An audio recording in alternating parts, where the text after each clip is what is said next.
Yes, we have been on a journey for the last 6 months as a community that our leadership team had taken some time to start to dream, but wanted to invite you into the process.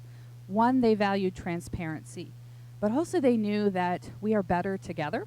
And so we shared some ideas with you, and then we invited you to share your ideas. And we had so many ideas. We had more than 60 ideas shared. And it has been this process that we have been calling what it is to reimagine church. And that has been an exploration for us. And we wanted to really take the time to be curious about what God was calling us into, to be curious, not critical, which is often the form we can take when we start to dream, as we start to shut down things because we start to think about all the logistics and going, oh, well, that's going to cost a lot of money, or that's going to take a lot of manpower. But we wanted to be curious. And I'm all for honest conversation. I am all for naming what reality is, and that is a characteristic of a leader, is to recognize what is reality, but also where can we go? Where is God leading us? Where can we dream? And I want us to have more curiosity about the situation that we are in as a church and the circumstances we are in, whatever they may be, as well as where we want to go.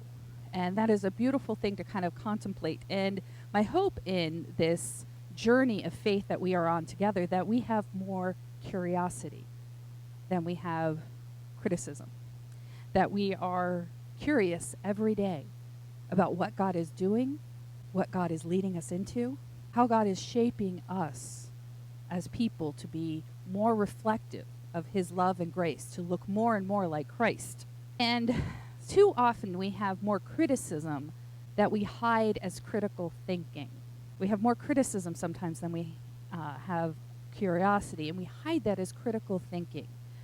We have people who say, I'm just blunt. Okay, but you're also putting a squash on what's going on here. Our goal sometimes isn't to better understand, but to criticize.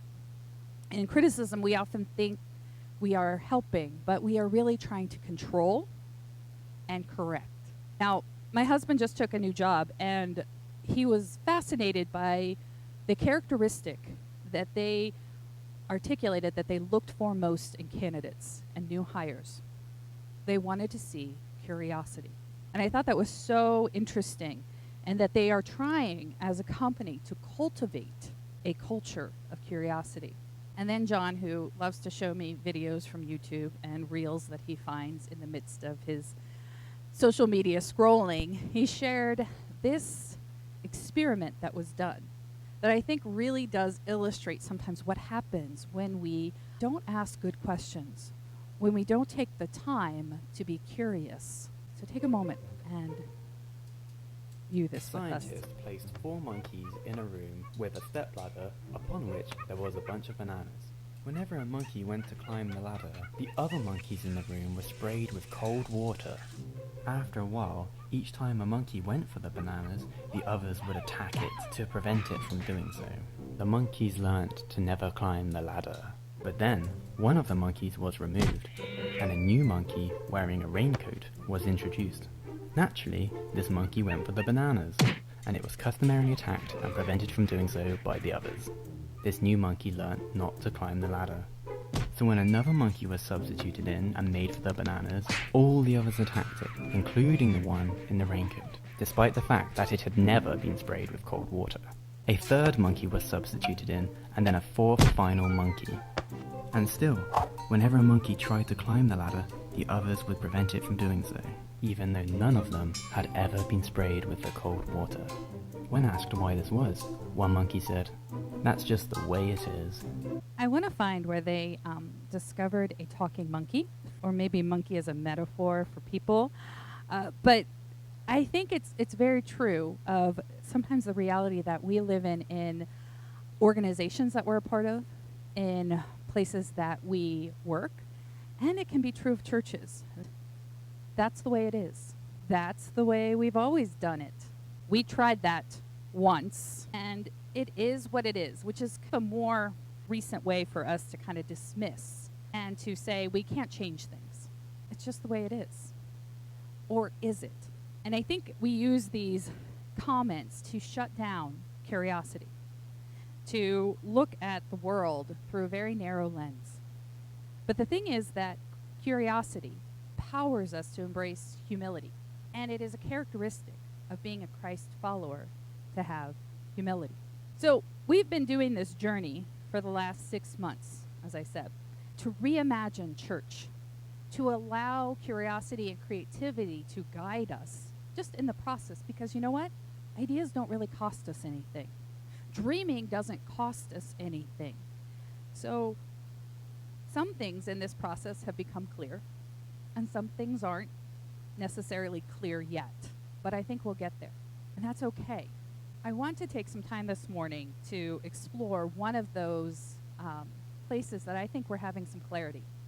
I want to share that with you today. And when we sat down with all the ideas that you came up with, again, these were your ideas, and the whole leadership team, we sifted through them. We weighed them against our values and our mission, and really started to ask, what is God calling us to do in the midst of this? And we started to see some categories emerge. And it was so fascinating to me to see these categories, that there were relational, social experiences, there were mission and service experiences named, there was student ministries, and growth and learning opportunities. So these 4 categories were kind of what permeated that list. And it was fascinating to me to take another look at this. We've been taking this journey this summer really emphasizing relational and social experiences and wanting to determine then where else do we need to kind of pour into next. Well, in looking at this list, one of these things is not like the others. One of these things may seem jarring to you because you're like, well, that's not me. I'm not a student. I'm not a teenager. That doesn't have an impact on me. I'm not involved with teens. I don't want to be involved with teens. I didn't even want to be a teenager myself. So you're saying, I don't fall in that demographic. So that's just a very specific area, and that's not mine. So that doesn't apply to me. And I would say you're wrong, because we are a whole body as the church. And because it doesn't apply to you directly, it does. It applies to all of us. We are all shaped by this. And for a few reasons, I believe, we have segregated out our younger generations to our detriment. And I believe that the statistics are also playing a role in helping us to better understand, because we are seeing churches nationally declining. And we are seeing actually faith practice overall declining. And it's an interesting thing to go, well, why is this? And I believe it has a lot to do with the fact that we do not have younger generations in the church. Now, we as a church, strangely enough, we have more younger generations than a lot of our colleagues, a lot of other churches. Now, some churches have way more younger generations than us. But we were at a meeting this week, and I was talking to some of our leadership about their experience with it. And they were going, strangely enough, there was a lot of old people, and we weren't the oldest ones in the room. I said, no, we're not. That on average, most of my colleagues in the area will say that they have an average age of 80. Average age, 80. Average. Okay? That's significant, even if you don't fully understand statistics. And so I think that part of the problem is that churches overall are in decline because a healthy percentage of our younger generations see themselves as religiously disaffiliated, unaffiliated. And I want to show you just a few things. If you're a numbers person, this will be your bag. If you're not, don't worry, I won't stay here too long. But when we talk about generations, and we love to talk about generations right now as a culture, there's the silent generation, which is the oldest generation that we have, a cohort. And that's people who were born 1968 to 1945 in general. Now, there's a lot of overlap sometimes in these. It is more seeing trends in the people who were born in that usually 15 to 17 year span. Okay, so then you have the baby boomers. This is a lot of people. They call it the baby boomers because there were millions upon millions of babies born in these years, from 1946 to 1964. Everybody came back from the war and made some babies. Then you have Gen X, which is 1965 to 1980. Millennials, the people we love to pick on for their avocado toast, 1981 to 1995. But if you've never had avocado toast, shut up. It's delicious. That would be me. And I am not a millennial. I am firmly in the Gen X camp. Now, Gen Z are 1996 to about 2010. Again, these are kind of rough segments. And one of our board members, when I shared this, was like, I find it very fascinating that they group 13-year-olds with 27-year-olds. And it's because it's a span. But typically, these folks have all experienced very similar circumstances, whether economic, social, cultural events. And then Gen Alpha. Gen Alpha is about 2011 to now. They are the youngest demographic. And of those generations, those cohorts, Gen X, Millennials, and Gen Z are missing from church at greater numbers than any other generation. I leave out Gen Alpha because most of them can't drive, and most of their parents are Gen X, Millennial, or Gen Z. So looking at this and kind of understanding where we sit with this, what does it mean to be religiously unaffiliated? It means that you have no faith. Doesn't matter if it's Christian, Jewish, Hindu, Muslim, there's no faith. Religiously unaffiliated, and this is often by choice. For Gen Z, it is about 34% of their population. 29% of millennials identify as religiously unaffiliated, and 25% of Gen X identify as religiously unaffiliated. So as we get into the younger generations, more and more are saying, I want nothing to do with religion or faith. Now, for our older generations, fewer than 1 in 5, 18%, for baby boomers, and only 9% of the silent generation identify themselves as religiously unaffiliated.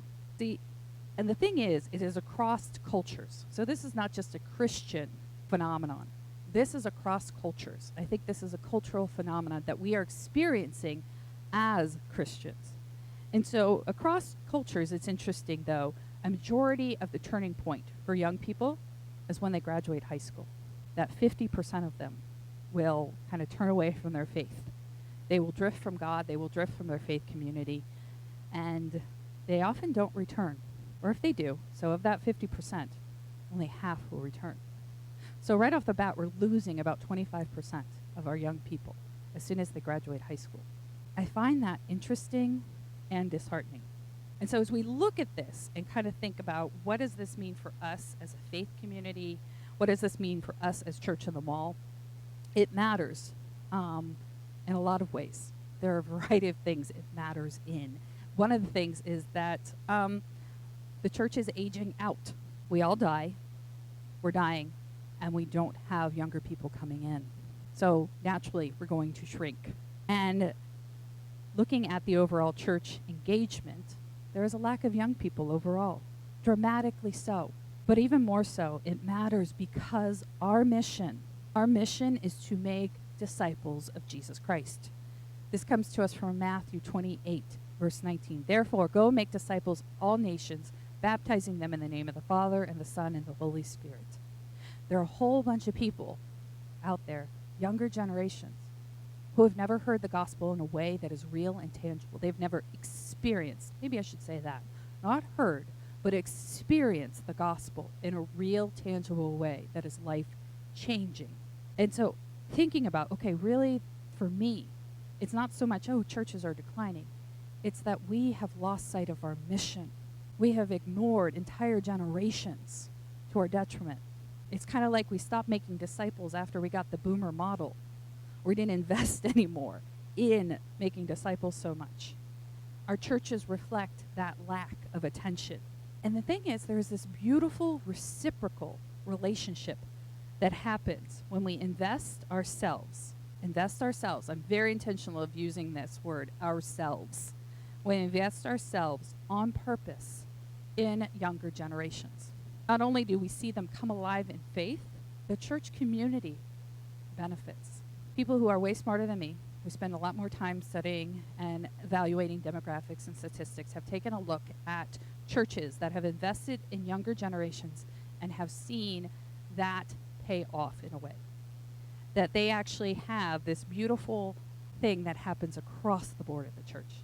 The overall health of the church actually improves when they prioritize younger generations. So So what is good for younger generations is good for all of us, because they see more service, they see more excitement about engaging in service, they have more passion overall in the church.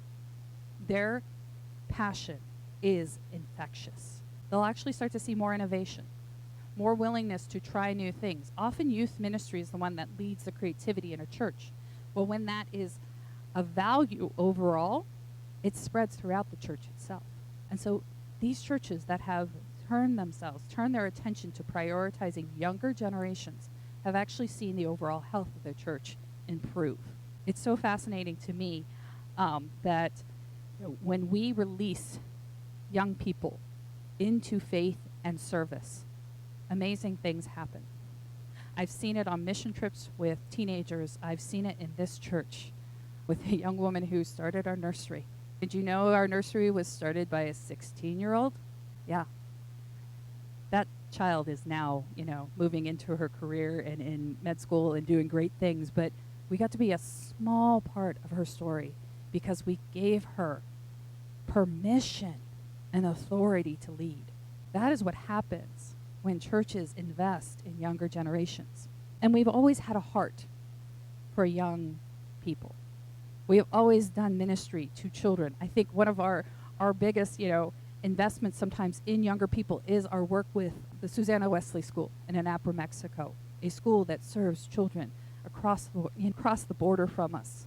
So we have a heart for this, but what does this look like overall for us? What does this look like for us as a church in the mall, to turn our attention to younger generations? Well, first, it's not only our mission to make disciples, but I think we see some clear examples in Scripture. We see this in 1 Timothy chapter 4, verse 12. This is Paul's words to a young man named Timothy. Don't let anyone look down on you because you are young, but set an example for the believers in speech and conduct, in love, in faith, and in purity. This is a call within Scripture to invest in young people, given to us through a very real-life, concrete example. Timothy, he had these faithful influences of his mother and his grandmother and his growth. But he also had Paul, who mentored him. And I think this is a beautiful way to show how family and church can work together, how family and other disciples can cultivate the faith of young people and to actually release them into leadership. That writing to him, you are young, I acknowledge you're young, Timothy, but don't let anybody look down on you for it. You are just as qualified to be here. And this is the thing. I think, kind of looking at it, yes, you're young, but you have so much to offer the church. And so often we wait for them to grow up. We think, when they're a certain age, then they'll be of use to us. But right now we just think they're cute. We'd like to parade them out at Christmas and have them sing some carols for us or do, something else very cute. But otherwise, send them back across the hall. Now, I don't believe that is our heart for children, but I've seen this so often in churches that we don't want to deal with them until we think they're old enough. But the thing about our faith is not about age. Our faith is about maturity. And I've seen a mature faith in some of our high schoolers more so than some of our adults, because they have allowed themselves to be open to the leading of God in ways that sometimes adults are not. Because while Timothy was a young man in years, he was mature in faith, enough that Paul set him loose to lead. Now, yes, often maturity and age do correlate. There's something to be said for living so many years, for having so many different experiences in life. And many of us hold a lot of wisdom, sometimes from the mistakes that we made more than the successes we've had. And young people need to experience that through us. We have a duty to pass down that which we have received. We have a responsibility because of the mission, but also because of the grace and the joy and the love that we have received from God himself. What we have experienced was not just for our benefit, but for the benefit of the world. Why wouldn't we share that with others? And just as Timothy received guidance and encouragement from Paul, so do younger generations need our encouragement and our support. Our faith is not meant to be kept to ourselves. And in this rapidly changing world, this world is sometimes really scary because it's so fast. And younger generations are facing challenges and obstacles that we could have never imagined. I did not go to high school and have to deal with social media. I cannot imagine if all my mistakes had the potential to be broadcast virally on video throughout the world. That is a very different climate to live in the world. And that's just one example. So young people need us to encourage them. And sometimes we look at this world and we think, well, it's really hard. I don't get it. I don't get technology. I don't get young people. They watch really weird things. And I'm sure that your parents said the same thing about you. What did many generations have to talk about with Elvis Presley or the Beatles and the horror that there was in that? It's a generational thing. Our young folks need our guidance, our encouragement, our support, not our excuses for not engaging in them. They need us to be their champions as they navigate really uncertain waters, even if they push back on us, and they will. That's the nature of it. But they need us to stand strong with them. They need, yes, sometimes our advice, but they always need our empathy and compassion. They need us to see them as our neighbor, not our nuisance. We are called to love our neighbor. We need to start seeing younger generations as truly our neighbors, not nuisances. And so in this verse from 1 Timothy, we see, yes, he encourages them not to let them look down on him because of his youth, but also he gets to set an example. He gets to set an example. There is something powerful in seeing our young people lead. There is something powerful in hearing their testimonies of how God is working in their lives. Again, that reciprocal relationship. Not only are we going to pour into young people, but they're going to give back in ways that we can't imagine, but things that we desperately need. Our lives are living testimonies. That is what it is to testify. It is not giving the absolute correct theological explanation for faith. It is saying, I experienced this through God. We share of our experiences. We share of who we are. And I think for us, sometimes we need to see that real living faith lived out with all its flaws, all its mistakes, on display at times. Because then we know it's real. We know it's true. We see faith in action, not just hear about it. The words and the actions have to go together. And this is why I harped on earlier about investing ourselves. Investing ourselves, because so often we are tempted to do this. And I get it. It is so much easier to sometimes go, let's outsource this. Let's have somebody else tackle this because I don't think I am equipped for this. May not be. But let's not outsource relationship. See, so often we hire people to do the work, right? And there's something to be said for hiring a leader to invest and mentor other leaders. But so often we hire someone just to do all the work for us. You do that with home repair. You do not do that in ministry. We build sometimes even within our buildings these extravagant playgrounds as entertainment for our youth. We give them everything but our time. We give them everything but ourselves. And that is what they most need. They most need relationship. They need our time in a relationship. We have a relational God. This is how our faith is transmitted. It is transmitted relationally. And this is a verse that I come back to again and again. This is 1 Thessalonians chapter 2, verse 8. This is Paul writing to this community at Thessalonica. So we cared for you. Because we loved you so much, we were delighted to share with you not only the gospel of God, but our lives as well. It's so much easier to talk at people than to relate to people. It is way easier to do that, isn't it? And I think that's why we lean into that more so than the messiness and the lack of control that we have in relationships. But that is where God works. God works in the mess. God works in the awkwardness. And it becomes something so beautiful and gracious to experience. Paul expressing this affection, this willingness to not only talk about God with people, but to show God through his relationship with them. And we ourselves should be ready to share our lives. To share our lives, yes, with younger generations, all generations. And it means not only teaching them, but spending time with them, listening to their concerns without eye rolls. And that's really hard. Not to go, that's your biggest problem, sweetheart? It is. We were all there once, showing them the love of Christ through our attention, our care, our concern. What makes the gospel real isn't a convincing argument so much as a convincing relationship. The one you have with Christ and the one that you have with them. That is the convincing relationship, the one that you have with Christ and the one that you have with them. In studies of churches that are actually doing this well, I thought this was so fascinating. What they found to engage younger generations. And again, this goes back to we're more willing to sometimes invest our resources than ourselves. Is that they found this.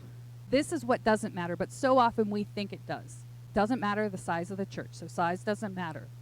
It doesn't matter that you have a trendy location, though I do like that we have a really cool space. It doesn't hurt, but it's not an important critical factor.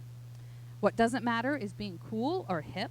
Doesn't matter if you have a big modern building or a huge budget.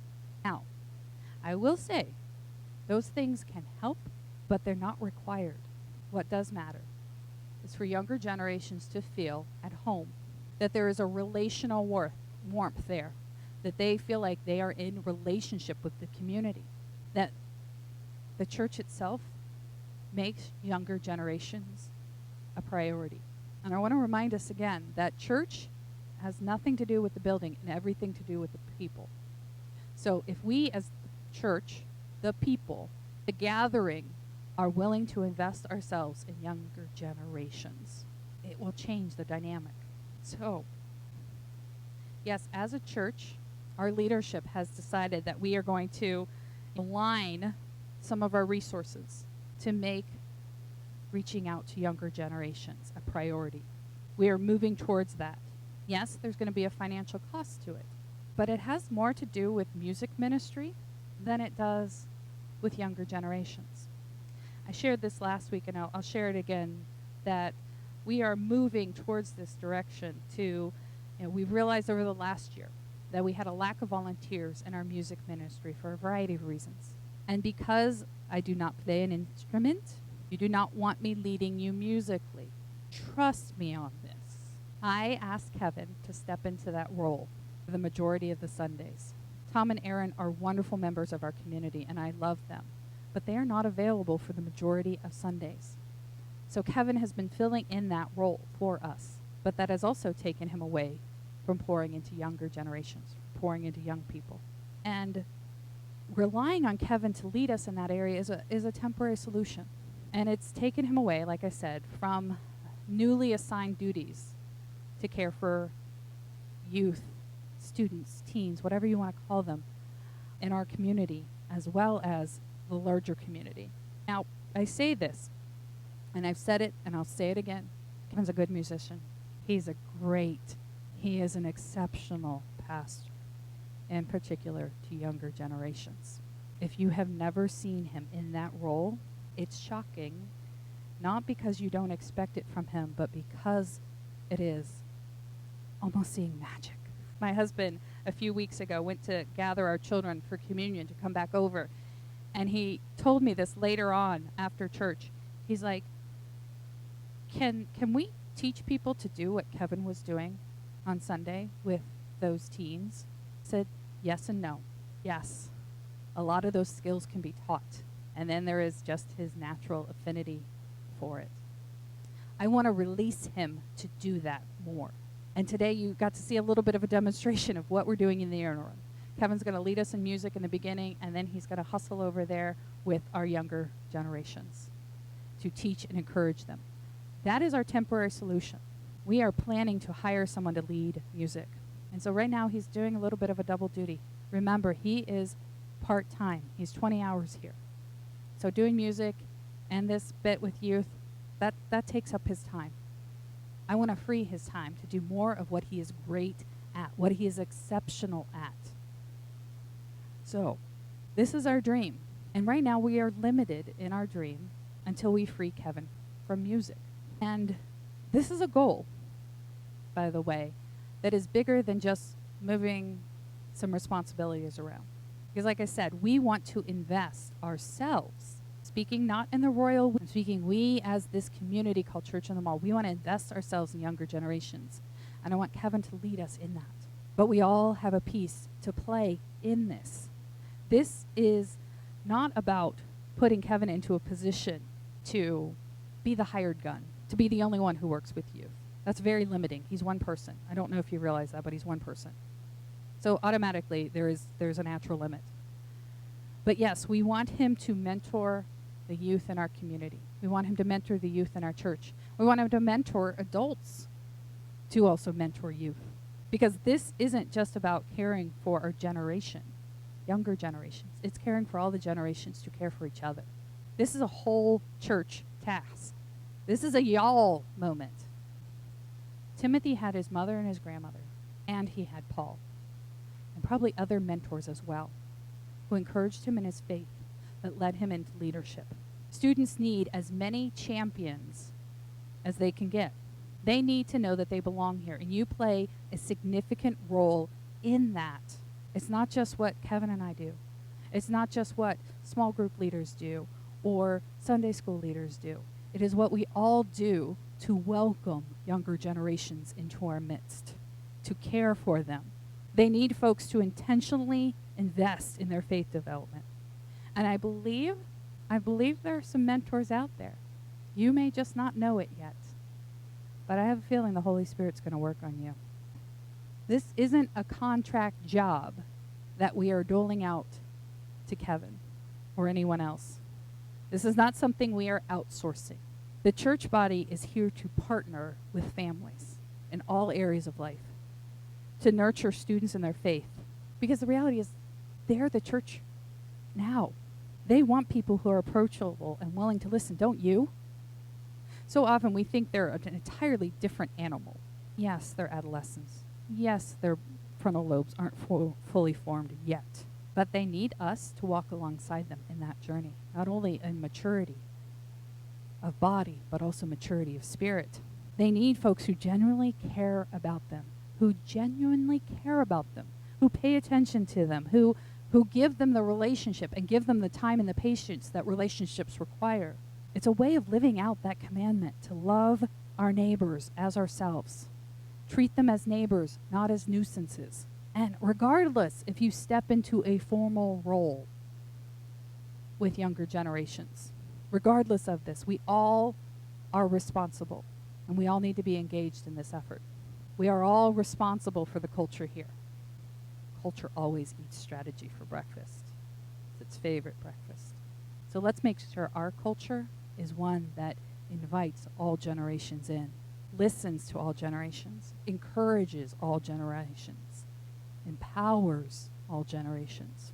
So I invite you to consider how you are going to engage in this effort to share with people not only the gospel, but your very life. So there are three things that I invite you to consider. One, I know we all can pray. We can all pray for this church. We can all pray for the younger generations. We can pray about where God is inviting you to serve. You can pray that we find the right people to fill in these spots, to lead in these areas. And maybe you are being called into service, to step into ministry. And it may not be ministry to children or youth or young adults. It may not be that, but it may be you need to step in someplace that frees another to do that. We are all in this together. And then finally, maybe you need to consider how you can give to this, how you could financially support it. We are taking a faith step, one that we think is very strategic, but it's still a risk, but I think we're not going to gain anything by being safe. So maybe you are being called to invest in this financially. Maybe it's going to be a one-time gift. Maybe it's going to be a gentle increase in your giving overall to help support this. At minimum, we're going to, yes, be investing about $5,000 in a music ministry so that we can free Kevin to do younger generational ministry. I share this to be transparent. I share this not to guilt you into action.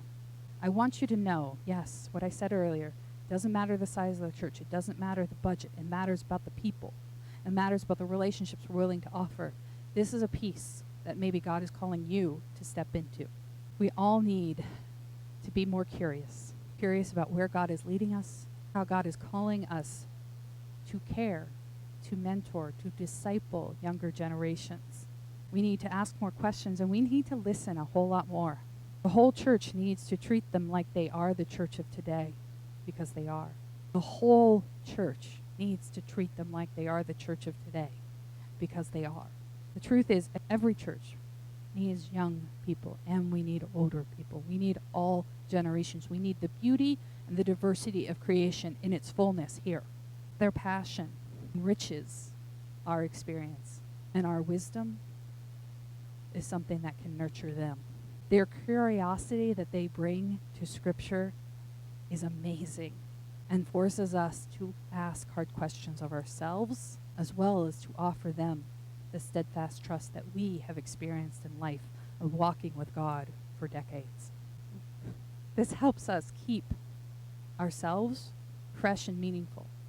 It doesn't mean that we change the gospel, but sometimes how we experience the gospel will change. Young people need a thriving church, and a thriving church both grounds them in community and then sends them out to serve. My prayer is that we are that church. Amen.